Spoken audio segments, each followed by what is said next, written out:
ఇప్పుడు పీకే సర్వే తీసుకుంటే పీకే సర్వేలో 40 గులాబీలు అవుట్ అంటున్నారు. అందులో ఒకటి ఇబ్రహీంపట్నం గులాబీ అవుట్ అంటున్నారు. సో ఇప్పుడు ఈ ఇబ్రహీంపట్నం టికెట్ విషయంలో మార్పులు చేర్పులు చేసే అవకాశాలు ఉన్నాయి. అందుకే ఇప్పుడున్న ఎమ్మెల్యేని రంగారెడ్డి డిస్ట్రిక్ట్ అధ్యక్షుడిగా నియమించారని అంటున్నారు. దీని గురించి మీరు ఎలా స్పందిస్తారు? ప్రవళిక గారు, నాకు పీకే ఏమి ఇచ్చిండు అనేది నాకు తెలియదు.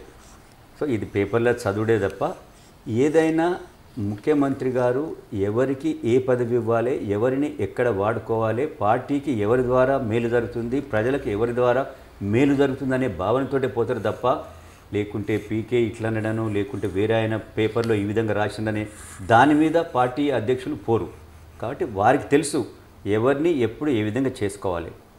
ఒకవేళ పార్టీ నిజంగా అనుకొని వారికి ప్రెసిడెంట్ ఇచ్చిండు, వారికి ఇంకో దానికి వాడుకుంటా వేరే అతను తీసుకొస్తానంటే తీసుకురావచ్చు, దాంట్లో తప్పు కూడా లేదు.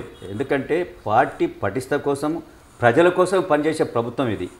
కేసీఆర్ గారు టీఆర్ఎస్ ప్రభుత్వము తెలంగాణను ఉన్నతమైన నెంబర్ 1 స్థానంలో ఉంచాలని చెప్పి ప్రజలకు ఎవరైతే దగ్గర ఉంటారో, ప్రజలకు ఎవరైతే మేలు చేస్తారో వారిని ముందుంచాలని చెప్పి అనుకుంటారు. కాబట్టి ఎవరిని ఎప్పుడు ఏ విధంగా వారికి తగిన ప్రాధాన్యత ఇవ్వాలి, తగిన ఏమంటారు పొజిషన్లు ఒప్పజెప్పాలి అనే దాంట్లో వారు నిర్ణయం తీసుకుంటారు తప్ప ఈ పేపరో లేకుంటే పీకే గారో ఇంకోరో వారి ద్వారా వారు దాన్ని బేరేజ్ వేసుకొని చేస్తారని చెప్పి నేను భావించాను.